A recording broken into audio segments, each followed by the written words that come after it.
It's hard to believe that so much time has passed. Okay. But you know, the good thing about this is our history isn't written down.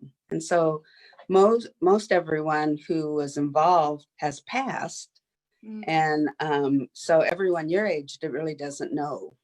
Right. Yeah, that's why lectures like these are so important. And that being said, we're now live on Facebook. And thank you everybody for being very patient with us today. Welcome back to the Advocacy and Water Protection in Native California Summer Speaker Series and Certificate Program. I'm really happy to see all of you here despite our obstacles today. We have a really, really special talk for you today. And I just wanted to briefly mention that this is a core course for the certificate program. So please make sure you fill out your evaluation form, and I'll remind you several more times before we leave today.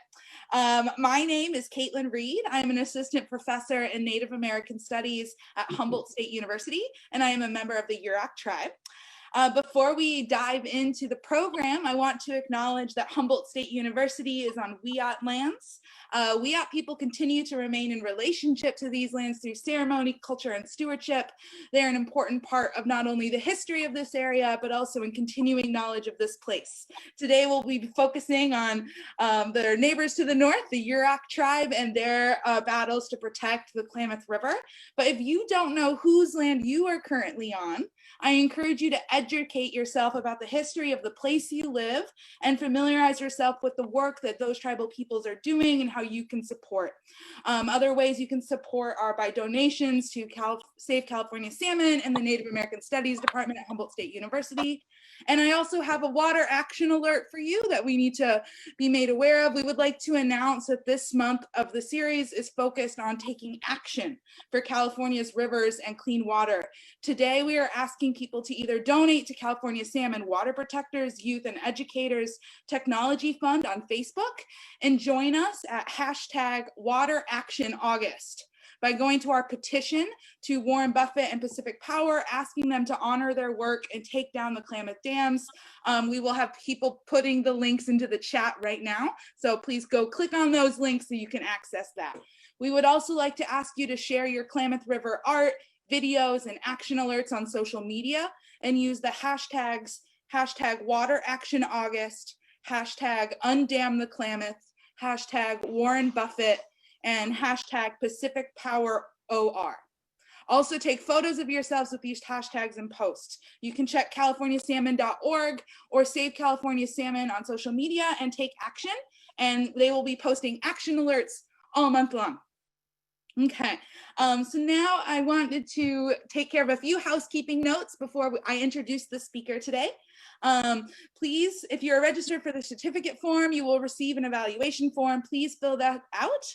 I also want to remind people that if you've missed any of the courses so far, all of those videos are posted on the HSU NAS YouTube page. That channel is called HSU NAS.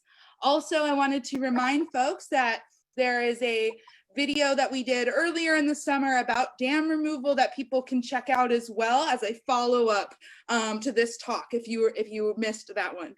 Today our speaker is going to be focusing a lot on the history of the Klamath Basin, and so this will provide excellent context for contemporary action and water action alerts that are taking place today.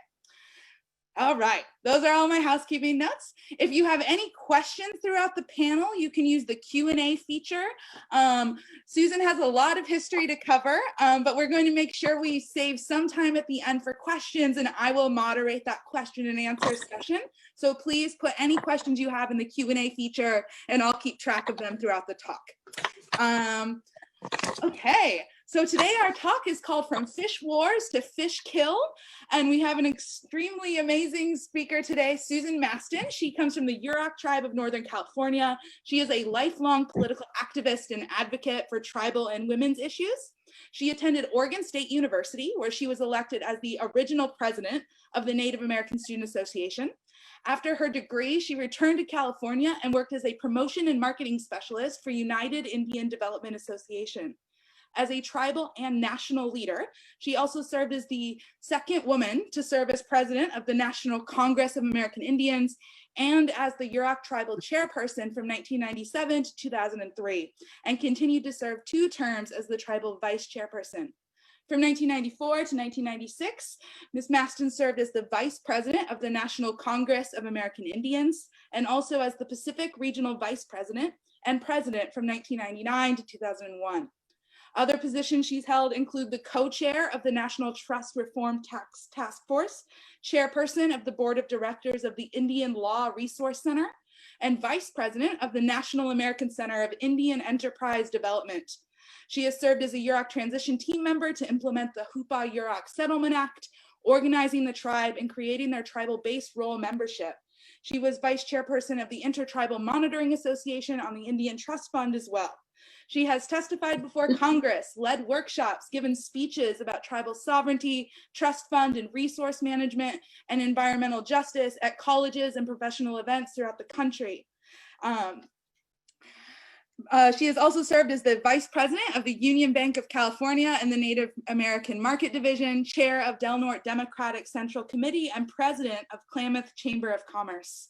She founded and became co-president of the Women Empowering Women for Indian Nations and has served over 30 years as the Mistress of Ceremonies at the Indian Film Festival, which is held in San Francisco.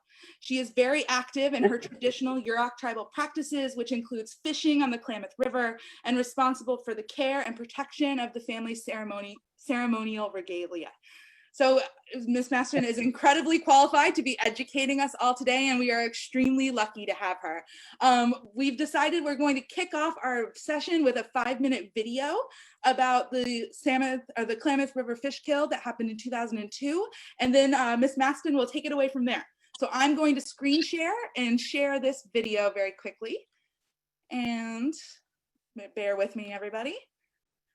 Okay, can everybody see my screen? Excellent. I'm going to share my audio.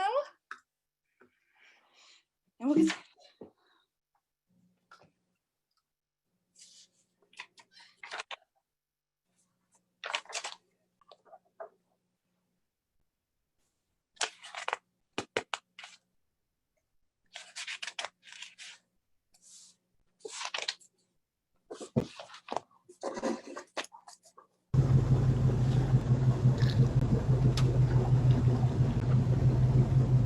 be doing anyway.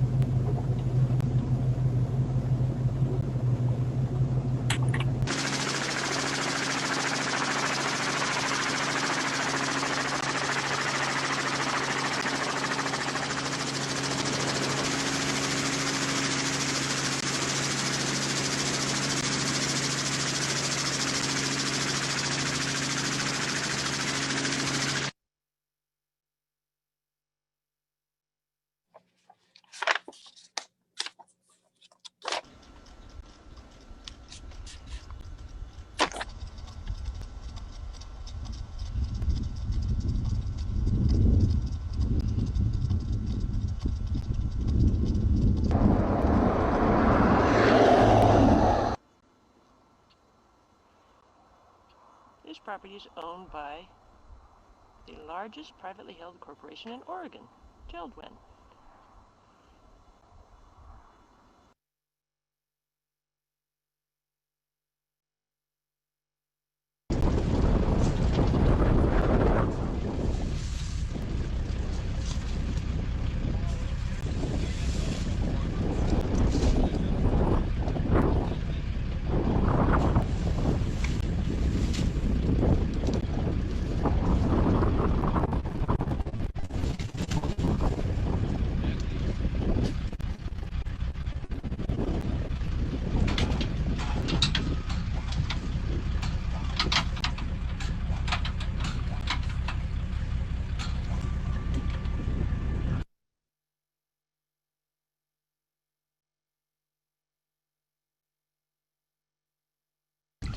Okay, now we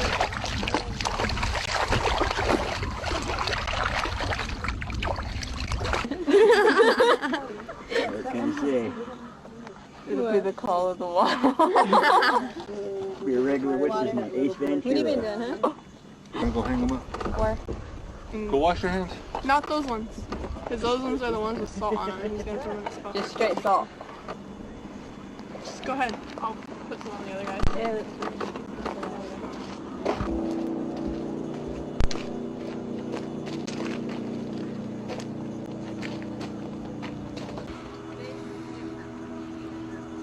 Did they put the toothpicks on there?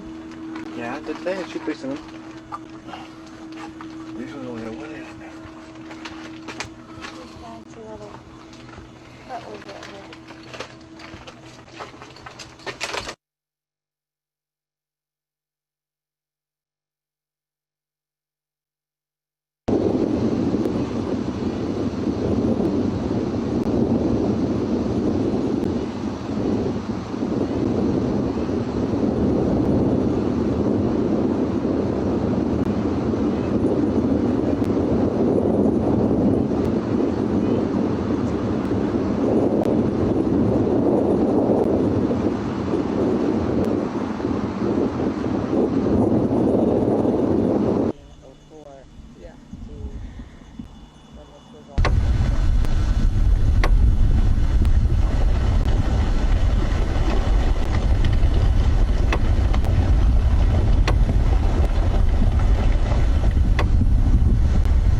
All right, so Susan, I'm going to put up your slides.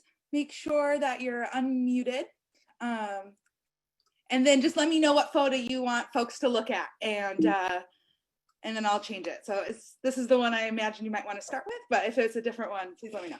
Okay, so I'm Susan Masten, and I wanted you to know where I came from because it speaks to a lot of what path I took in life. So this is my grandparents, Geneva and Emery Matz, and I wanted to show you them. I come from the village of Reckwoy. Please let me back up and say thank you to the Wiat for allowing us to be within their homelands and do this presentation.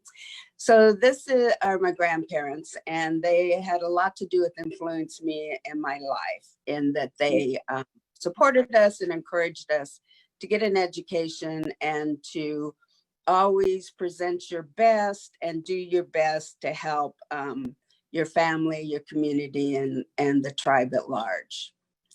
And then I wanted to show you my great grandparents, and I don't know, Kaitlin, if you have that up next, but if you can go on to the next. Yes, that's my grandmother again. That's me standing up on the left. Oh, here's my grandpa Brooks, my great grandpa Brooks. And that is our family home at Reckwoy in the village. And so that was standing up until just a few years ago, and it began to lean. And so we took it down, and we plan to put it back up again in the next year or two. So that's Grandpa Billy Brooks. And then on the other side, my grandpa's people, this is my grandmother's grandpa. And on the other side of the family, I come from Captain Tom. and he was the head man for Talawa. So, and this is Captain Tom. So in 1979, actually I'm backing up because in 1975, the first case was in 73, and then the Supreme Court case was decided in 75 that reaffirmed our fishing rights on the Klamath River. And so with that, we began to fish openly on the lower 40 miles because we were having to fish at night because the state of California intervened and asserted jurisdiction over the Klamath River in 1935. And so the tribal people upriver could fish. This is during the fish wars. This is a painting that my niece drew from a photo. And in it, you will see my uncle Raymond Matz. On the motor, my mother, Lavina Bowers, has a net in her hand. And my grandmother, Geneva Matz, is sitting down in the boat. And this was on a day when the federal agents were here. So to back up, the court case happened. We were finally fishing again. Everyone was feeling good about themselves and they were able to provide for their families. And it was a celebration of life. And we felt so good to be back on the water during the day. Unfortunately, the business owners in the town of Klamath and the hundreds of fishermen that used to come to the river in the 70s and 60s did not like for us to be on the water. And they were pushing for the congressman at the time, Bosco, and the senator at the time, Keene, to do anti-Indian gill netting legislation. And they were pushing hard. So you began to see some drafting of legislation. At the same time, the town site actually held a eulogy, and they closed 101 and marched down the highway with a coffin saying that the Indian gill netters were taking hundreds of thousands of fish and were killing their business. And so it was a very volatile time. And I actually seen a bumper sticker in a business that said, "Can an Indian and save a salmon?" And so that's kind of what the temperament was at the time. The fish populations were expected to be very low in that year. And so the Department of Interior and the Assistant Secretary of Indian Affairs decided to close the Indian fishery for conservation. And of course, this outraged everyone because they were feeling so good about finally being able to provide for their families, and that the highest court in the land had made this decision and reaffirmed our fishing rights. And the most significant thing, they declared the reservation as Indian country. And that was a significant part also that's used in numerous cases across the land.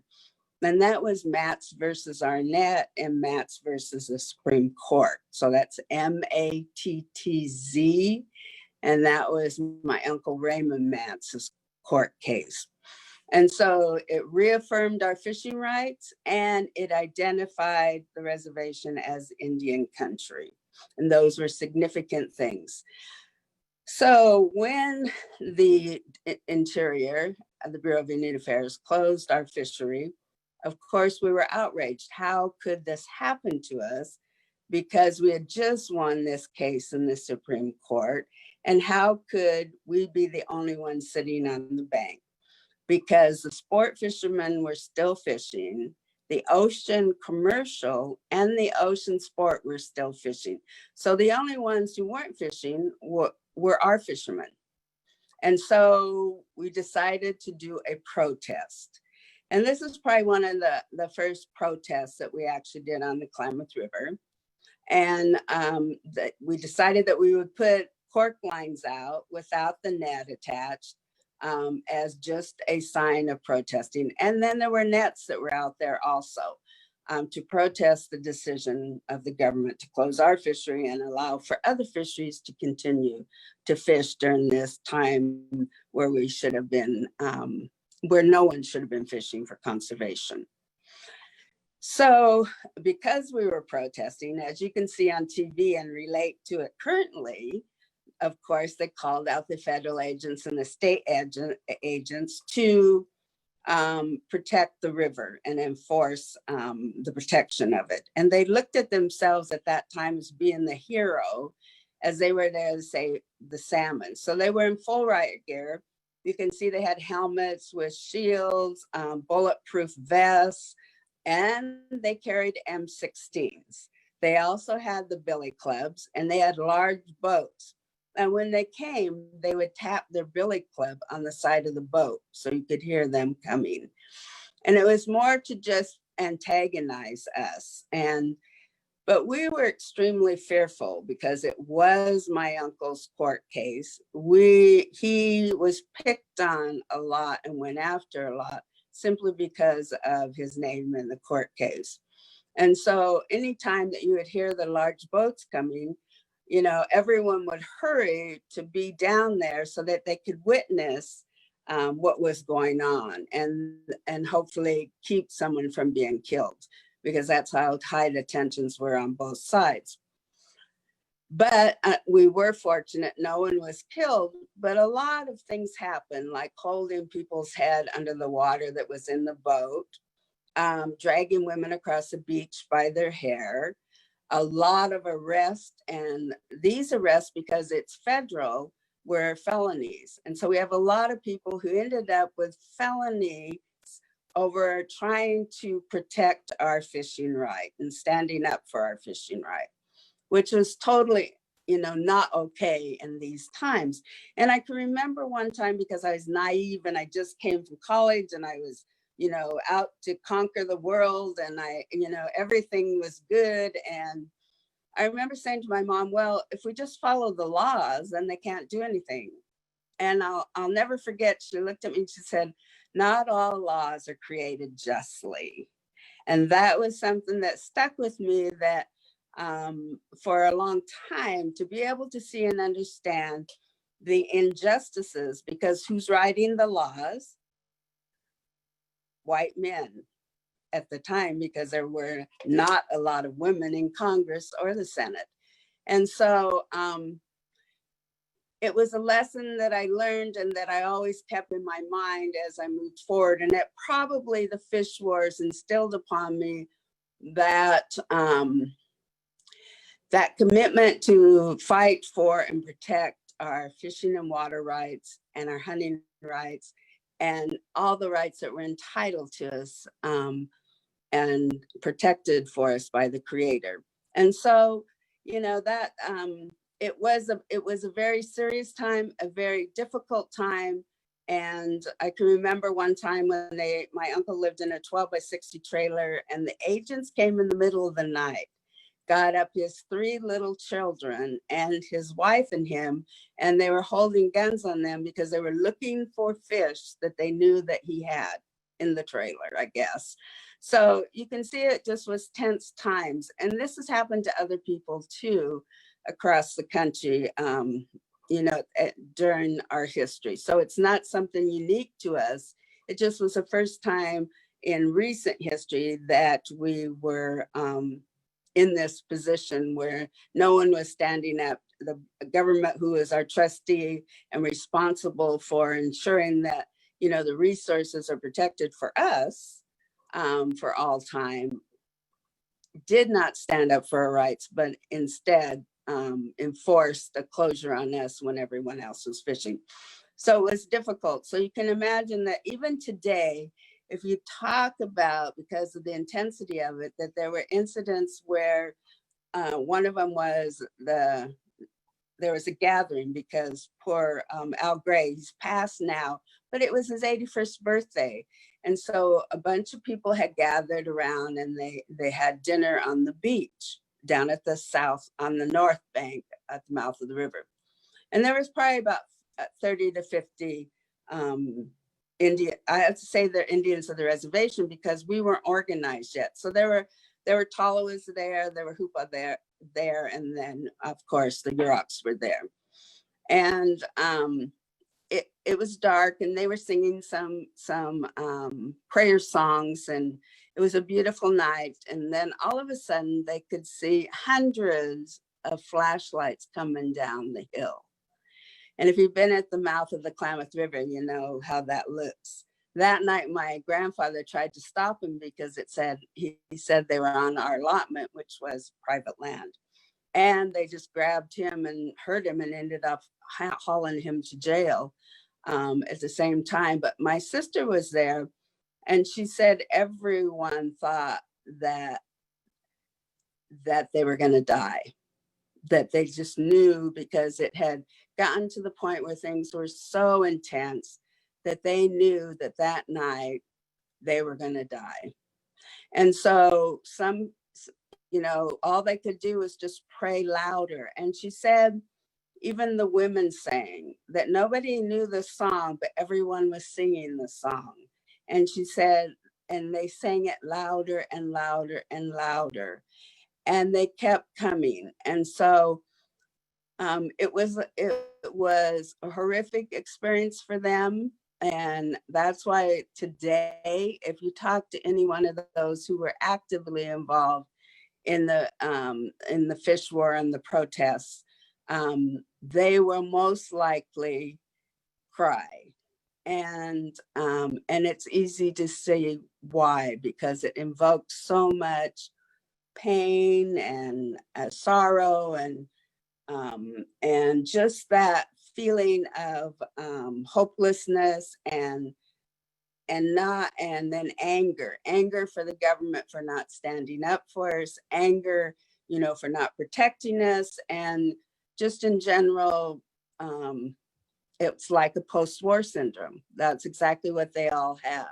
And so much to the point that my mom, I never heard her swear when we were growing up, and she was not a mean person. But I can remember when I was going into the BAA court, and I guess about 3 of the worst agents that were on the river, they were cocky and they were just obnoxious. And they were coming out the door as I was going in, and they said, "Oh, well, too bad we didn't meet you earlier." And then I had a little sports car and I was going somewhere. Well, they were following me. So my mom and my sister jumped in the car and they went racing behind me because they were so worried that something was going to happen to me, because these agents who were particularly bad were following me, to the point that they were going to pass. And my mom got behind them, and a car was coming, a large truck was coming towards them, and my mom didn't move.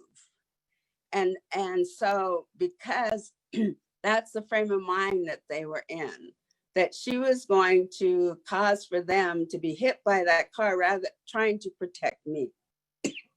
So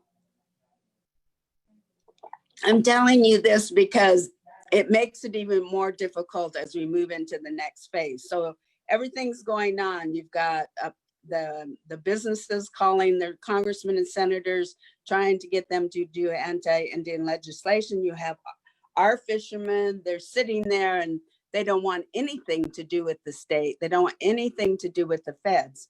And they most certainly don't want them to be counting their fish or to be even around them, to be talking to them.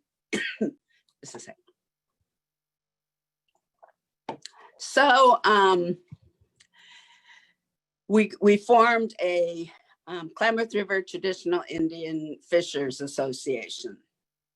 And we sent notices to all the people that we knew who were fishermen. We posted it in the paper, and we held a meeting to begin to form an organizational structure, because the tribe wasn't organized, where we could begin to combat some of the anti-Indian gill net fishing and the legislation that was being developed. So we held a meeting. They selected me as the chair, so I was the spokesperson. And we began to write letters. We wrote all kinds of letters. We got our family, we got our friends, we got everyone to write letters to the congressman and the senator in not support of any anti-Indian gill netting legislation. And it worked because there never was a piece of legislation. But at the same time, we began to, because of all of the businesses and the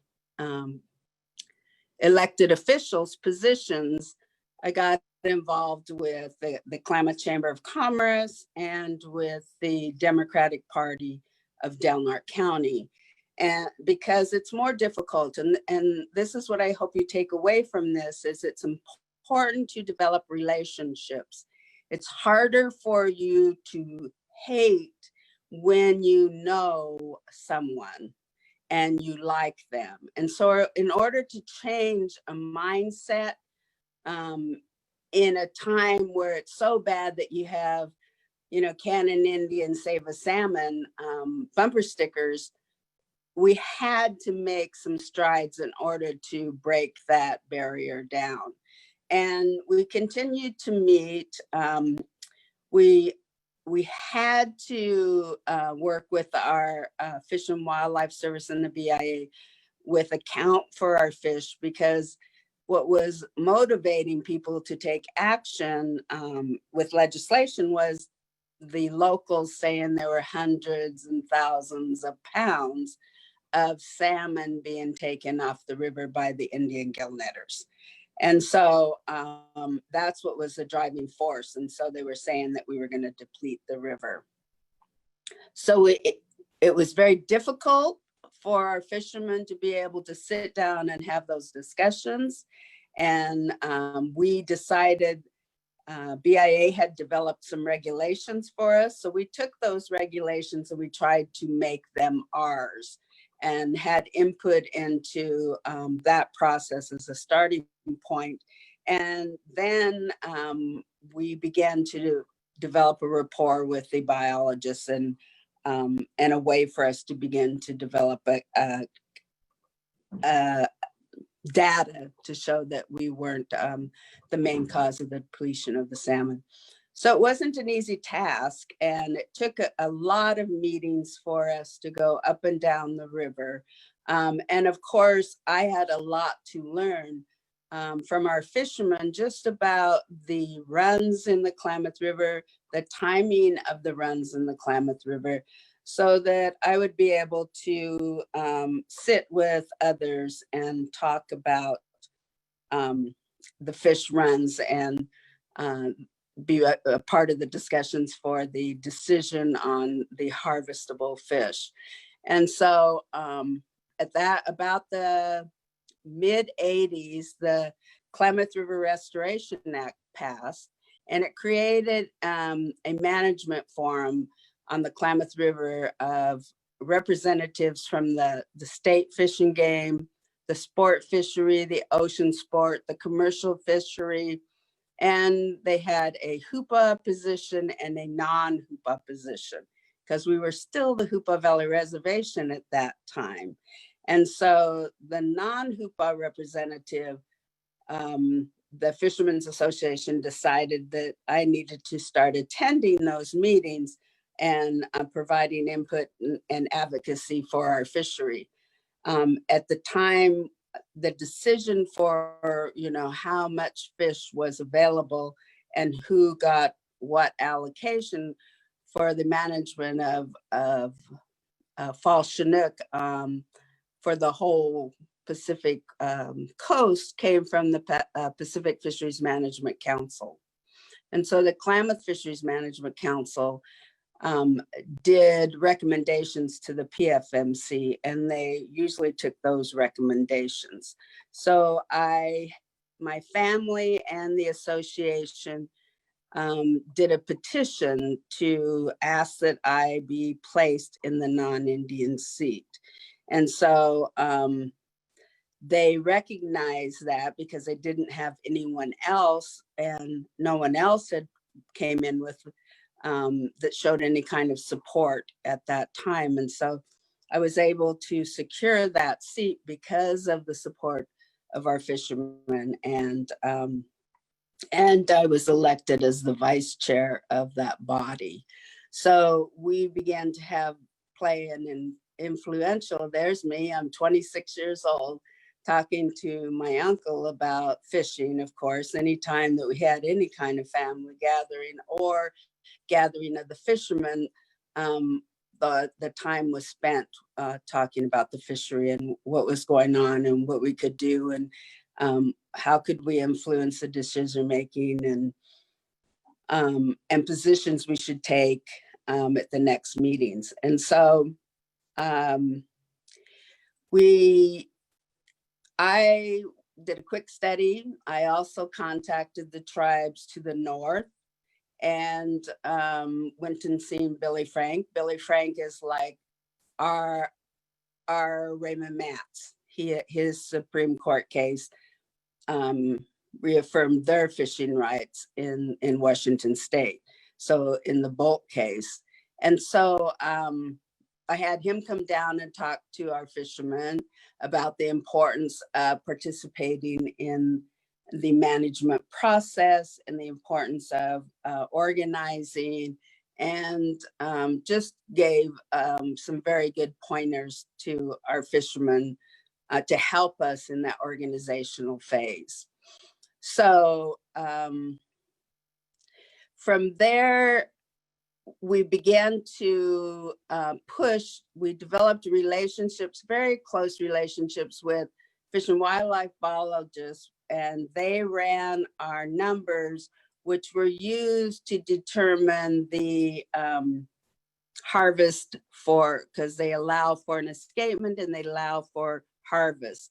And so in the harvest is split between the ocean fishery, the ocean sport fishery, the river sport fishery, and the Indians of the reservation. So between Hupa and Yurok. So we did have a negotiation with Hupa at that time in the early 90s to be able to split the harvest for the tribe. So in the early 90s, we had worked close with Fish and Wildlife. We had visited Fish and Wildlife regional offices and local offices and DC to make sure they understood the Yurok fishery and that they were supportive of the Yurok fishery. We also met with the regional and local BIA and the Department of Interior Secretary and the Assistant Secretary of Indian Affairs, just so that they always knew what was going on, so that we wanted to have their support because we were moving for not less than 50% of the harvest. And because the court case didn't define, our allocation, it just reaffirmed our fishing rights. So we were moving towards discussions with them by keeping them informed on what's going on and asking finally when there was going to be a good size run. In the early 90s, we asked for Interior to do an opinion for our allocation, and we asked for the local BIA, or the regional BIA, to attend the Pacific Fisheries Management Council meeting to put them on notice that we would be taking 50% of the harvest, which was very significant. But it took years, since 1979 to 90, to lay the groundwork with each of the offices, and including the National Marine Fisheries, because we needed all of them to be in support of what we were going for, because it was too important and we couldn't afford to lose. So it was important that we covered all of our bases and were prepared when we went to ask for that. We also wrote an opinion and forwarded it to the solicitor because we wanted to help in the structuring of that opinion. So we wanted to give them all the information, all the court cases that were relevant, so that it was easier and we could influence that decision. So after asking for that, Then the Klamath Fisheries Management Council, we put them on notice. They still developed a harvest plan that provided for about, I think 33% of the available harvest, and the rest went to the tribal fisheries. So, but when BIA and put the Pacific Fisheries Management Council on notice, and they came out with that harvest plan, then once the plan went in, the Secretary of Commerce, who we had been keeping close contact with, issued an emergency regulation. And his regulation called for an increase in the escapement from 35 to 38 because it was a low year, and a 15% for the ocean fishery. And so that was unacceptable, of course, to the trollers, and they filed a suit, which was called Parvano versus Babbitt.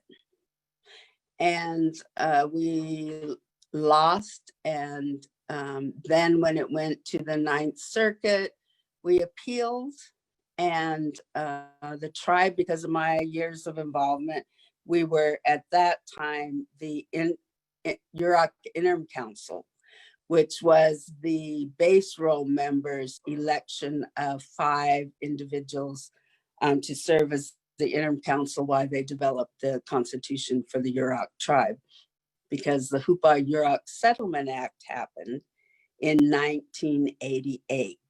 And that act called for the division of the Hupa and Yurok reservations. And so now all of a sudden we were a government, and we were able to move with BIA on that decision, and they let me come in as the intervener. So you'll see Parvano versus Masten also, because I was able to intervene on behalf of our tribe. So it was a great honor for them to do that and allow for me to be the one, instead of the interim tribal council, they allowed for to be my name on the document. So I was honored with that, and we won in that case. And so it was upheld, and from that time on, we have had not less than 50%. The solicitor's opinion at the time, though, actually said no more, either a moderate standard of living or 50%, whichever was less. And so we have taken 50% ever since that decision was upheld, and that would have been in the early 90s, probably 91. And from also, that's when Hupa and BIA and myself with a couple of interim council members sat down with them and negotiated for an 80-20 split. And what I used in those negotiations at the time was the historical take of the Hupa tribe. And it had been 10%. And so through the negotiations, we reached the 80-20 split.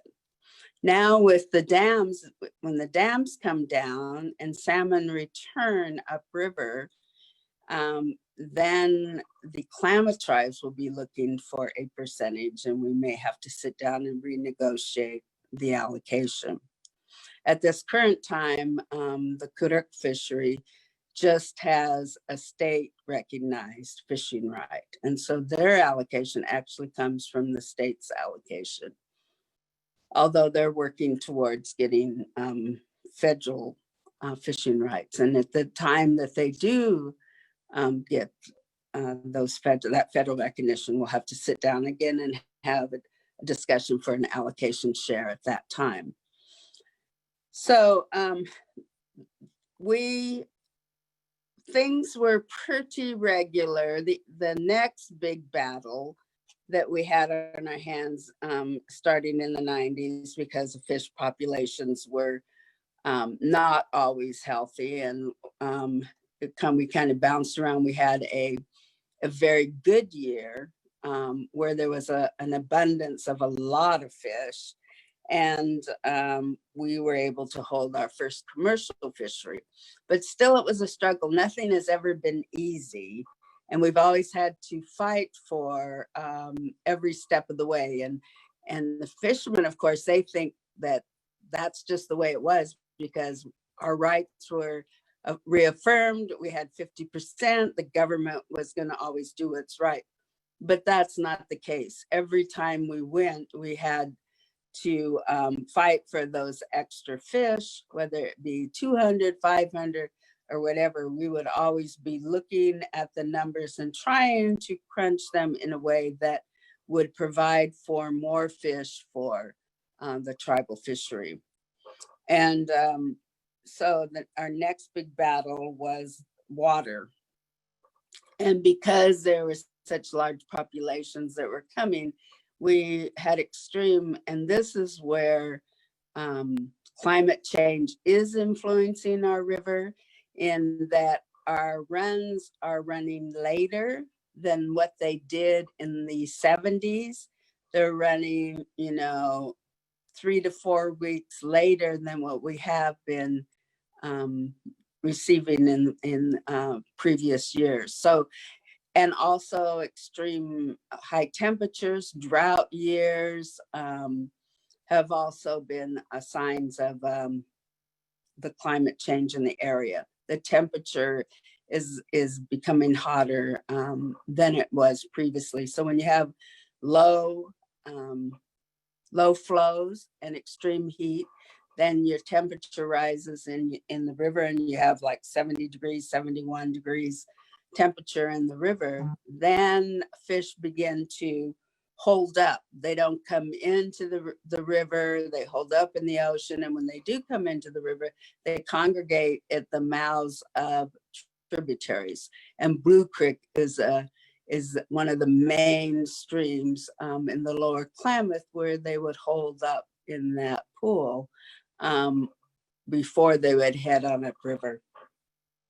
And fish carry a disease in their gills, and Gill Rot is a common term. It's not the scientific term, but it's the one I'll use today. And when they come into close contact like that, when you have hundreds that are piled up in a pool, that's when they transfer that disease, and it ends up killing them. But we had been working, fighting with the government, the Bureau of Reclamation, to release more water in those times of low flows, to be able to help the fish to move on up to spawn. So every year has been a battle, getting the BOR to live up to its trust responsibility, because they tend to provide for the irrigators upriver's needs. And of course, politics plays into it. So it depends on what your secretary and whether you have a Republican or a Democrat in office tends to also be. The Democrats have sponsored conservation measures, and we have a listed species. The coho are listed, and so we always try to manage our fisheries to provide for those coho to be able to make it up and spawn. And then we have the spring and the fall Chinook fishery that's also threatened to be listed. So you would expect that the government would live up to its trust obligations, and that they would decide in favor of the fishery resource and the tribal fisheries. But that is not what happens. And so every year we go into negotiations over providing for the river. And even in times when there are no fish and you think, oh, the harvest allocation process will be so much easier and no one will fish this year because it's so bad, that you get there and everyone wants to fight for that last fish, which is so contrary to what we believe and that you're supposed to be providing for tomorrow and future generations. But in order to protect a fishing right, you have to be there for that share. And that's what is really painful and what people struggle with, because it's not what we're taught. It's not what we believe. But in order to protect that right, there are times when we have to ensure that those rights are protected. Because if it appears that we don't need fish, then that will be taken. So I struggle with that all the time when we had fishing negotiations, because it wasn't what I, as a Yurok person, was taught, and it's not what I, as a Yurok person, believed. And so it was a different playing field, and in order to preserve and protect the rights for us today and tomorrow, those are petitions that were necessary, and they never felt good. And it never felt good when we went home and discussed it as with the tribal fishermen either. But it was a decision that they backed and that I advocated at the table. So we got fighting for the water. There were several attempts to sit down with the irrigators so that they could understand, our position and the difficulties we were having with, protecting the fish and being able to have the water when they needed to go up to spawn, and the water that was necessary for us to be able to have for our ceremonies. And in particular with our jump dance and the boat dance, that above everything else, that time we needed to have those additional flows in order to protect who we are as a people. So in 2002, about a month before the fish kill, we were in a meeting with Bureau of Reclamation and the irrigators, talking about what the season was looking at, and the high temperatures, and the temperature I think was already at 70 at that time, and we were asking for the water to be released. And I actually questioned the integrity of the commissioner, because how could they not provide for the necessary flows to ensure that the fishery was provided for, especially when that was their trust, responsibility, and obligation to the resource and to the tribal fisheries. And I warned them, because I just felt in my gut and soul that there was going to be a fish kill, because the numbers were going to be so high and the temperatures were going to be extremely high and the flows were so low. And that's when it happened. We started to get phone calls. Over the weekend, I took a ride upriver with one of the fish techs, and I actually invited a commercial fisherman to go up also to see what was going on. And it was the worst thing that you can imagine. There were hundreds of fish that were floating in the river, and they were stacked on the banks at least 5 deep. And all the way from the mouth of the Klamath to Blue Creek, which is about 20 miles up the river. And if you can imagine the stench of salmon that are rotting, and the sight of so many adult Chinook laying in the pools that you seen earlier in the video. It was horrific, and I never want for any of my children or grandchildren to ever see that in their lifetimes. But it's a reality that we face, and I actually think that we are vulnerable in this year for another fish kill. And the only saving grace, unfortunately, is that there is a low population, an extreme low population of fish that are projected to come in this year.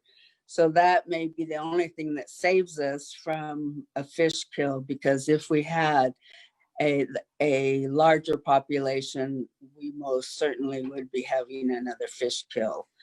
And the numbers that were said earlier are really underestimated. The Department of Fish and Game estimated the number to be around 68,000 adult Chinook, and our biologists estimate it to be up to 85,000 dead adult Chinook in a 20-mile range.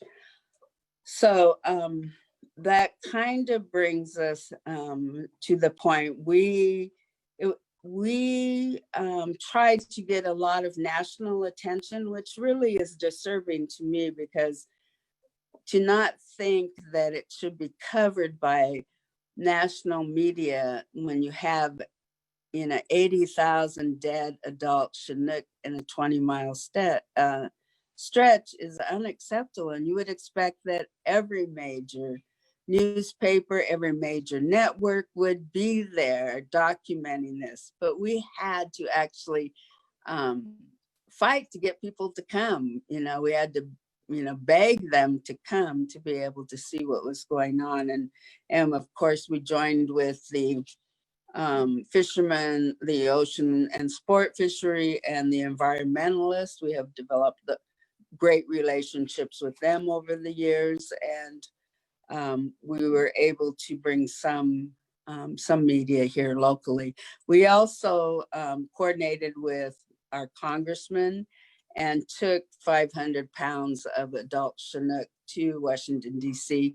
and put it on the stairs at the Department of Interior building, and held a press conference where I spoke and the congressman spoke. And we did receive a lot of media attention, of course, at that event.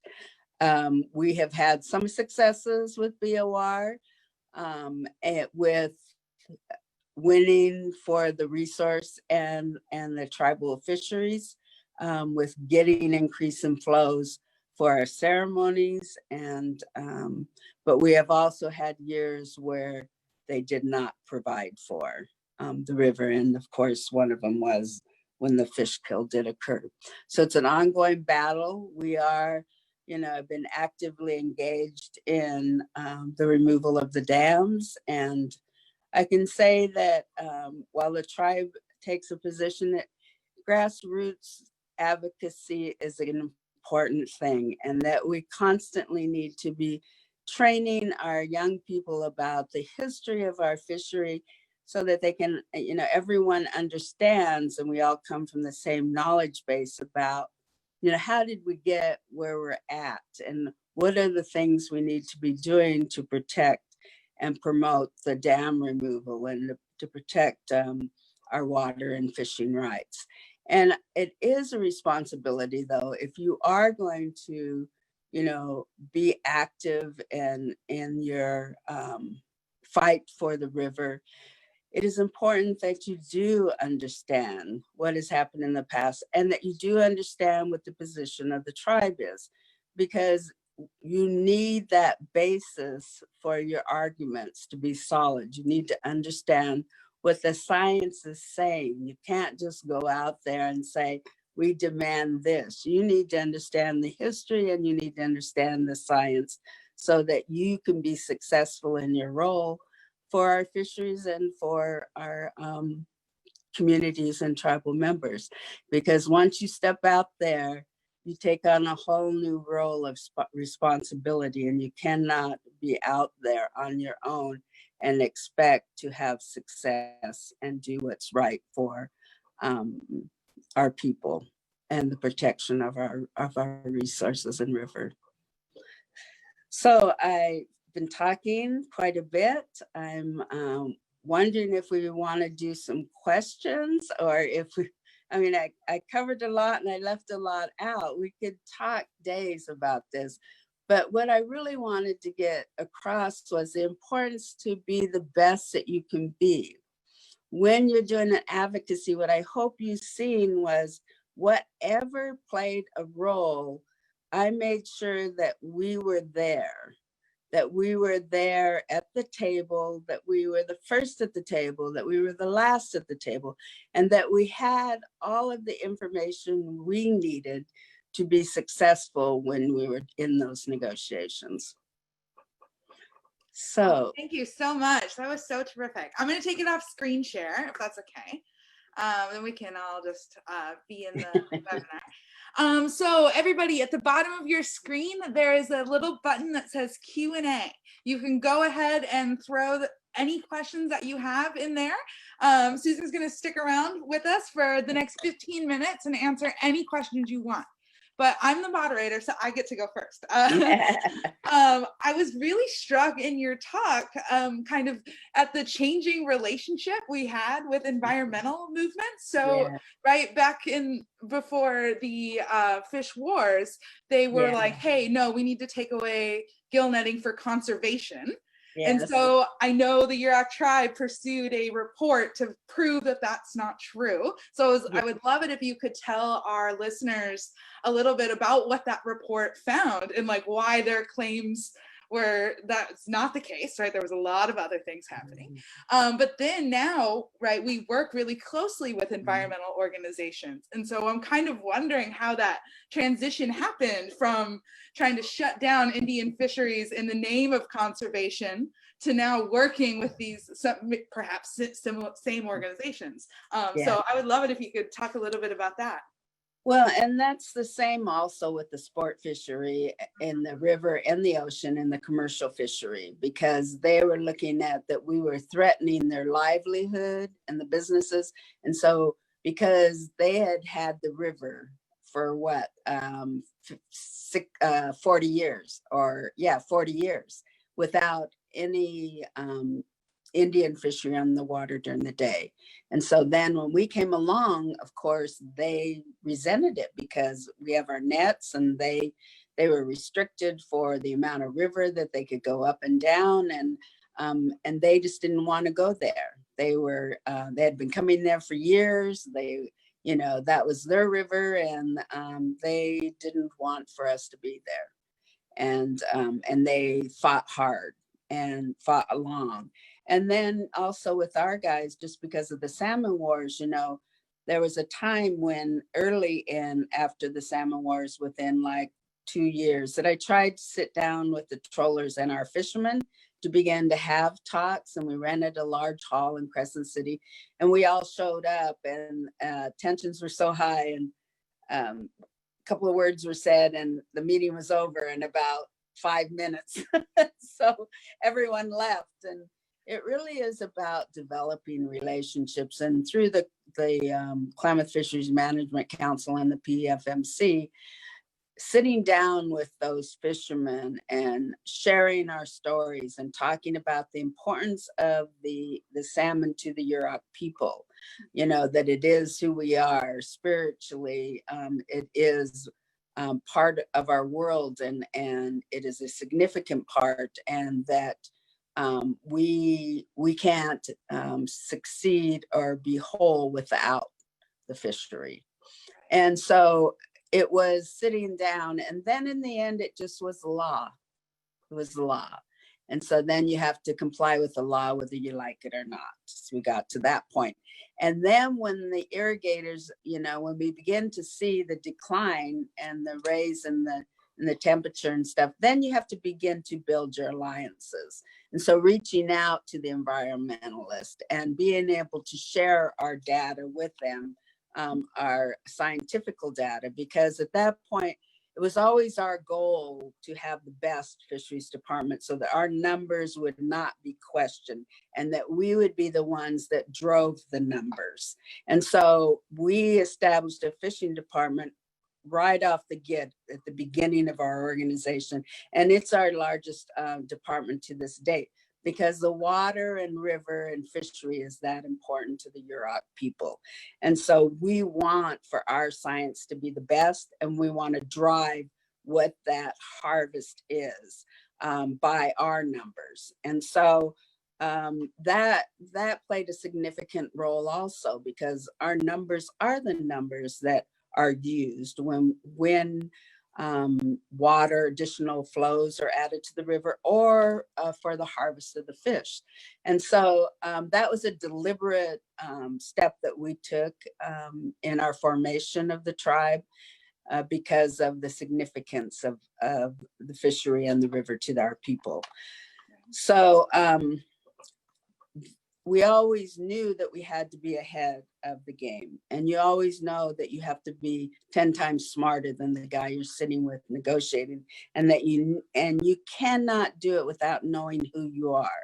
You have to understand who we are as a Yurok people. You have to understand spiritually how that intertwines in who we are in our relationship with the river and with the fish. And so we always had to be ahead of the game. We had to make sure that we were the best prepared for whatever meeting we were going to. And so we reached out to those environmentalists. We sat down with them, we shared our science with them, and we just kept meeting with them, kept asking to meet with them, so that relationship could develop. And then the same with the commercial fishermen and the sport and ocean sport, that it was a common cause at this point for water, because the fishery numbers also support them. And so it was in their best interest to join with us to be able to fight for water for the river. And that's where the relationship changed and developed. And it took a lot of work. It wasn't something that happened overnight, or something that was done simply because it was the right thing to be done. We had to work hard for that relationship. That's a perfect segue, actually. A lot of folks in the Q&A want to kind of draw off your experiences of working kind of through these really tense relationships. And so they're looking for practical advice on how to begin mending these very tense relationships. They want to know key principles for building good working relationships with different agencies. And so I imagine they mean regulation entities, maybe enforcement entities, maybe environmental orgs. What sort of practices do you put to use when you are in these rooms that feel very tense? And are there any particular stories or moments that you would like to share about that? Yeah, I can do that. 2 classes that really were helpful for me in the process of negotiations for Fish and Water. One was a psychology class where we looked at the verbal and nonverbal communication, and we looked at it very closely. We had several studies that came, where people came in, and we noticed everything about, how what was happening. Was their face red? Was their eye twitching? What are all those nonverbal signs that were coming? The other was speed reading. And that's because because a lot of times you don't get the documents until you get there.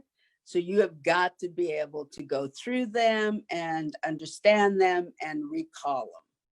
And so for myself, it was always about that I would be the best prepared. That's the most important thing for you, is to be the best prepared. And so I always did my research. I always had bullet points for myself, because when you get in intense situations or negotiations, you want to be sure that you always make your main points. And in ours, a lot of it had to do in the beginning was they would make these flippant remarks. You would always have to answer it, because if you didn't, then that became became law, became part of the policy. So you had to always be juggling things around. So notes for yourself are important, and bullet points for yourself, but you have to be prepared. And then it's about go up to everyone who is in the room, introduce yourself. And now COVID makes it more difficult because I would always grab their hand and I would hold, my one hand would be in the shake and the other would be on top, because I was making a connection with them. And I also hug. I'm a hugger. And so it just helped to develop a personal relationship. But I made sure I went through the entire room introducing myself to everyone in the room, so that then there was a personal connection. And that's real important to negotiations, and smiling and being personable. Going in and saying, and I'm not a swearing person, so you can't say, well, effing this, and you need to, and hollering and shouting had its place in time, but it's not now, and it's not effective. And so communication is really important, sitting down and talking about things, getting to know, go to dinner with some of them, that going to dinner with, when we had our first commercial fishery, Ronnie Pierce was instrumental in helping to draft testimony for me and run some numbers for me.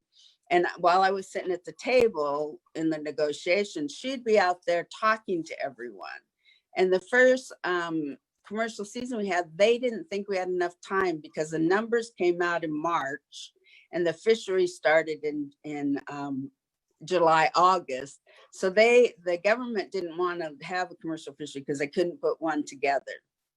And so we said, we'll put it together.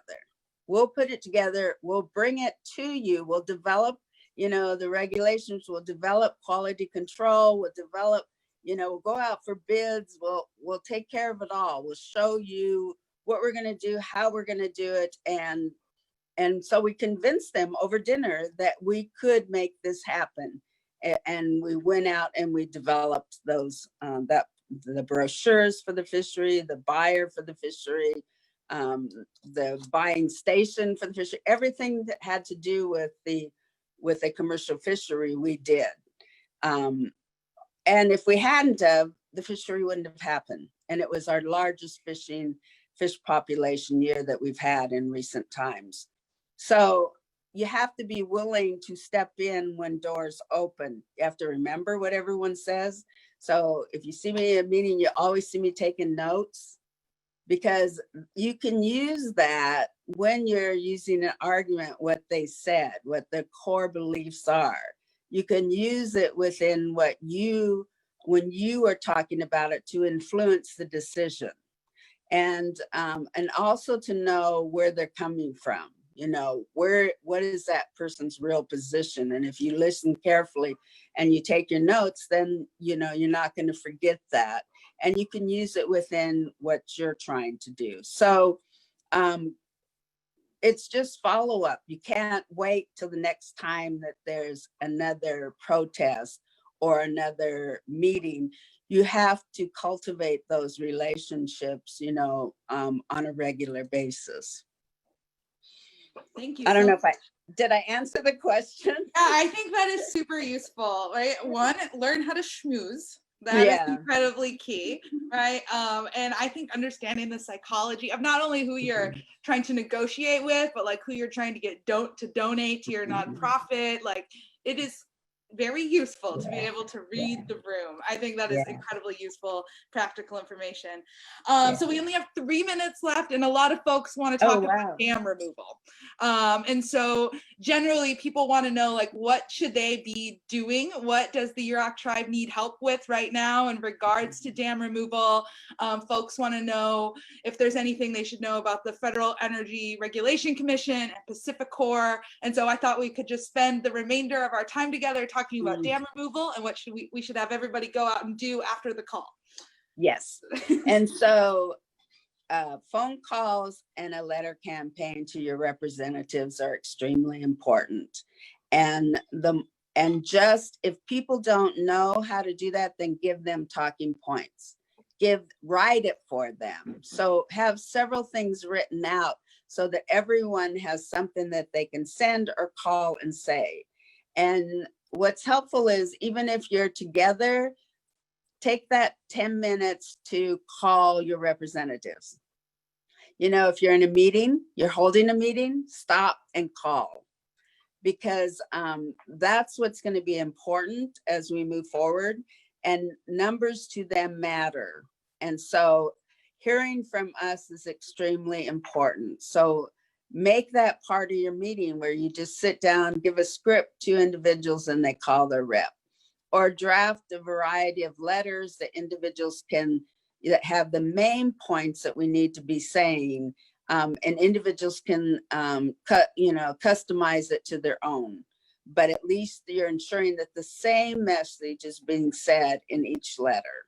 So having those solid paragraphs that say the ask and the tell. And that's the most significant thing right now to be able to do. And that's what I would recommend that the energies would be put on. And editorials, writing editorials to the local papers. That's where you have significant impact. So not just letters to our local papers, but to the Sacramento Bee, to, the Chronicle in San Francisco, wherever, and to do little YouTubes, because nowadays, if we would have had social media when, and cell phones, when the fish wars happened, everyone would have known. Mm-hmm. Everyone would have known what was going on, but we didn't. And so it was a fight to get media attention in that time.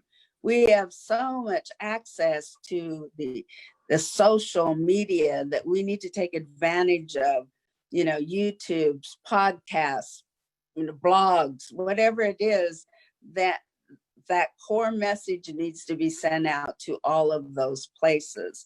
And the time is well spent doing that rather than going to do a protest, because we still need to do our protests. You need to have a face and be visible, but make sure that, those talking points, everyone who goes to that protest has the same core knowledge. So it doesn't matter who the media talks to, the message is going to be clear, because they're going to be saying 1, 2, 3, the same thing, and everyone else is going to be saying, so that our message, the key message, reaches people and that they know why it's important to support the dam removal. Yeah.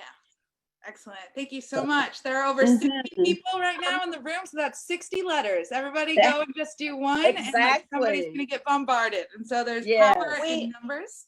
And sorry, I am. We also put a petition into the chat because we need people to get a hold of Pacific Corps right now, because they're ultimately the people who need to recommit to dam removal. Yeah. And next webinar is going to be on this subject, taking action to take down the Klamath dams and make sure the Shasta Dam race does not happen. So please go to the change.org petition. Please engage in Water Action August, because we need to get these dams down. And get a hold of Pacific Corps and tag Warren Buffett on all the social media, because he needs to know we need these dams down. Yep. That's it. And please feel free to share my email with the participants, because I'd be happy to, talk with them or meet with them on anything. Awesome. And then all of the resources that have been shared in the chat during Susan's talk, all of that will then be posted to the Save California Salmon website. So if you want to go, I posted that excellent video where you interview your Uncle Raymond about the case. So you can watch that documentary. I threw in Ronnie Pierce's article, and the participants threw in a bunch of other resources. So you can all go and access that. We'll try to get it up sometime today or over the weekend, and that'll be on the Save California Salmon website. Thank you all so much for coming. Yes, thank you for inviting me. Time on your Friday. Okay, you take care. Thanks so much. And then we'll see you all next week for a talk on Klamath dam removal. Have a great day, everybody. Bye-bye.